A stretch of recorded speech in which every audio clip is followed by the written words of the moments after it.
Before y'all head out to Texas. So my name is Shamar Houston. I'm 29 years old from Roanoke, Alabama.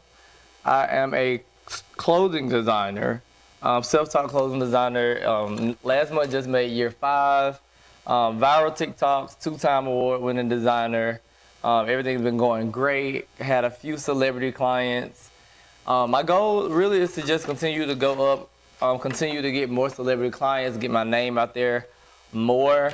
It's crazy now. Can't go anywhere without anybody recognizing me, and it's so funny. But it's definitely been a blessing. God has been amazing. I love what I do. It definitely gets a little stressful, especially around this time of year. This is like my busiest time. But like I said, I love what I do. So when you are able to do what you love, you can't too much complain. I was in here the other day, and I was like, oh Lord, my anxiety's going up. I got so much to do. And I was like, I'm trying my best not to complain because this is exactly what I prayed for. So FYI, make sure y'all are ready for the things that y'all are praying for, because sometimes it comes with a lot of hard work and dedication. Today I have been up for, I think like 30 something hours straight now. And I probably look tired on that camera, and if so, that would be correct. But I'm getting it done, me and my grandmother. So how many proms have you did so far? This year, I've had girls go to prom every weekend since like the 3rd week in March. So I don't know how many proms per se, but this year I have about somewhere around 60 clients for prom season. So yeah, when I say busy time, this is my busiest season so far. But it has also been one of my less stressful seasons up until today, because today is a little chaotic. But yeah, it looks like every year is gonna get bigger. It's gonna get better. The designs are gonna get better because every year I'm learning something new. So people were telling me like, you get better and better every year. I feel like you always should be going up. You should always excel in whatever it is that you do. The goal should always be to continue to get better. Nobody gets successful by remaining stagnant and doing the same thing every day. That is the definition of chaos. So you got to change it up and do some different things and to expect a different outcome. And that's what I want for my life. I just want to be able to do what I love, be happy and content. Not really. A lot of people think that I probably have this big plan for my life, and realistically, I don't. All of this stuff that I'm doing, from like my reality show and the music and all that, is like really, really dope and it's a blessing that I get to do the things that I love.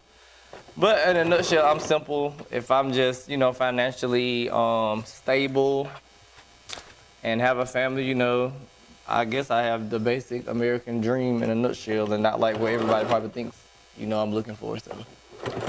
Could you tell us that in other states, have got some clients in other states?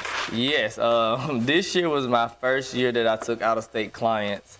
So my first one was in Texas, and I was a nervous wreck because normally I can put my hands on the clients and we make sure we do fittings and make sure everything's fitting right. But this was the first time that I did not get to do that, and I was a nervous wreck to the point that once the dress got delivered and I tracked it, I didn't even reach out to them to see if it fit. I was like that nervous. I told my grandma, I hadn't heard nothing from them, so I guess that's a good sign, because if it didn't fit, they definitely would have called. But I finally called the day of prom, and her mom said, it fit like a glove. So I have 2 more as of right now. I have 2 in Chicago, and I have 1 in Indiana, I think, and of course Georgia. So it's getting very, very known. Prom right now, we're in April. Prom up north in like DC, Jersey, New York, all of the, upstates. Their proms are until the end of May and the 1st of June. So I have a lot of people from up there right now reaching out on like TikTok and Instagram and things like that. So we'll see how tired I am after the southern states as to, how many I'll take or if I take any at all. Being a young black man right here in the rural part of Alabama, how do it make you feel that you're reaching out to people in Chicago and Texas and got clients around other states How did that make you feel? It's a really good feeling. I never imagined this going this far. I started making clothes so that I can make my own clothes. And now that barely happens because, as you see, I'm always making things for other people. So I never imagined it would go this far. I never even imagined being a clothing designer. It just literally kind of happened overnight. It just popped out. It was a talent that was there. I discovered it, and now it's just flourishing. So it's an amazing feeling. I have a lot of people that look up to me. I was on a flight to New Orleans last year, and I remember these kids recognized me from TikTok. Or like when I go to like the local lead outs here and little kids are seeing me and they wanted to take pictures, and I'm like, this is so crazy. But like I said, this is a really, really dope, really, really good feeling. I don't take it for granted. It's great, and it's a blessing that you have doing what you're doing, because we don't have that many designers, especially right here in our own town, a black designer, young man. Yeah. That making all kinds of clothes for young ladies. Now, I discovered and seen it at the prom, a Hanley High School prom, a gentleman that was wearing a suit that you designed. Let's talk about that. Yeah, so he sent a picture of how he wanted his suit. I don't really technically make the suits, but they'll go buy them, and if they need like a different structure, like I'll cut the suits up into a different design, or I'll add, diamonds and different designs onto the suits, which is like a really popular thing with the guys now. They want to be just as, flashy and everything as the girls now. So I do basically customizations to the suits. Now after prom season, my goal is to try to tackle actually making suits. I've just been told by numerous designers that making suits is like one of the hardest things as a designer.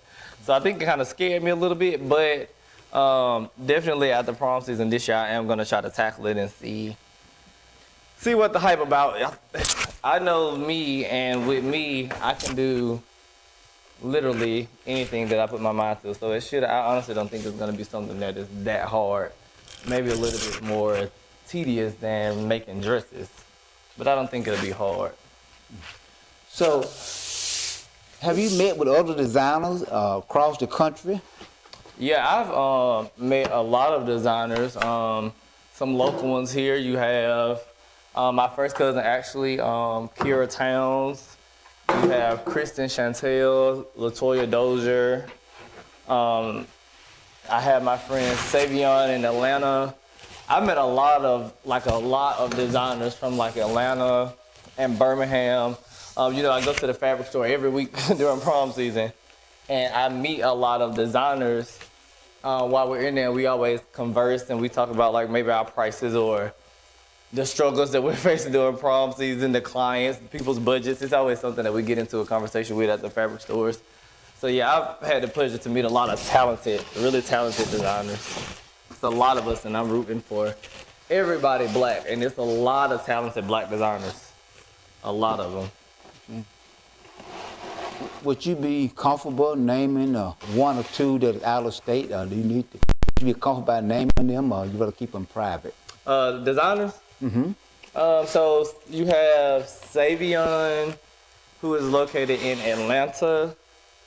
Now I'm trying to think. Who else do I know? I know quite a few, and now that I'm on the spot, I can't think. But I know quite a few designers, specifically in Atlanta. So yeah. Okay. So, on the price range of... Big Mama, can you hand me a straight pen?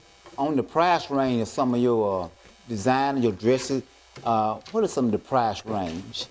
So example, this dress right here, that I'm working on, this dress is $1,300, and they range from really $1,000 and up. So it just depends on the overall design of what the client is wanting. This stuff is expensive. Yes. A lot of people are wondering. I see a lot of people on social media that are always talking about how expensive these dresses are. And to break it down, some of this fabric, you're talking about fabric that's $60 a yard. We're talking about $400, almost $500 for the fabric alone. Mm-hmm. And then you go talking about appliques, which are these big diamond pieces. These can cost anywhere between I'll say like $100 to $400, just depending on the applique that you're looking for. So yeah, that's why they're so expensive. Great.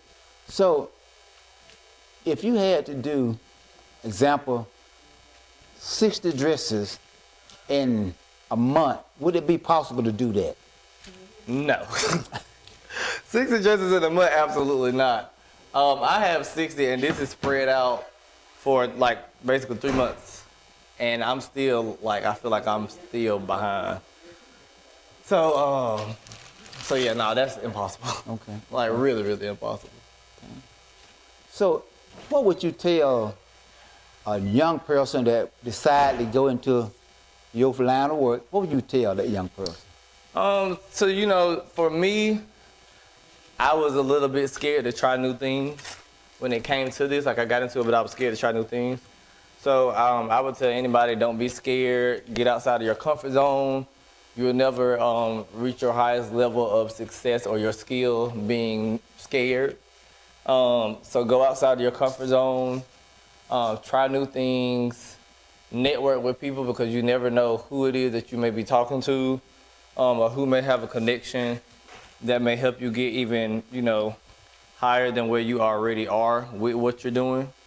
So definitely make sure that networking is, I would say, what is the phrase? Your network is your net worth. That's a very, very, very true statement. So definitely you have to network with people while you're out and about.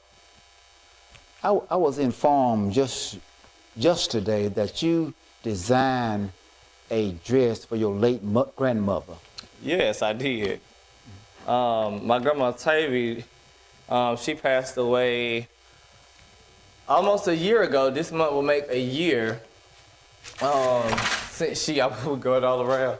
This month will make a year since she passed away, and I made her final dress for her funeral service. Mm-hmm. So I was really honored to do that. So never in a million years thought that I would be doing that. But I had my aunt Tavy to come up here so that she could be a part of the process. And we came up here and we cut the sleeves out and cut the dress out and made it. The viewing, I think it was on a Tuesday, and she had been sick, so the outfit that we originally had was too small. And my aunt, she called me that Monday, maybe 4, and was asking would I do the honors of making her final dress. And I was like, sure, of course, I would love to. So she brought me the fabric, I want to say about 9 o'clock that night.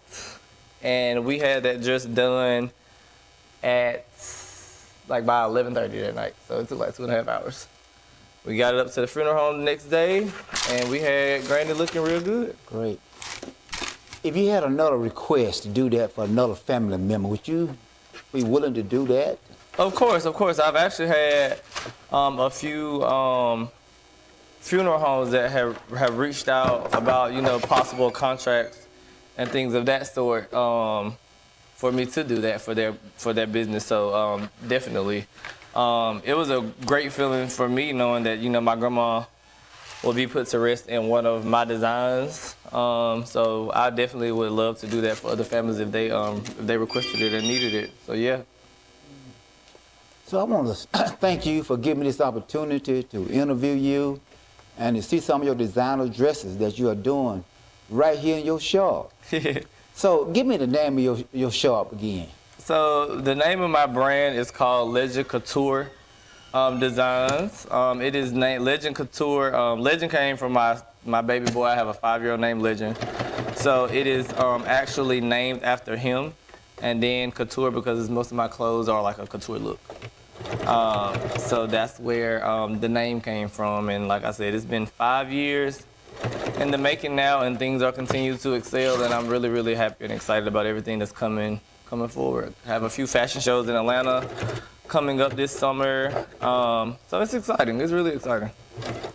So I noticed your grandmother assists you.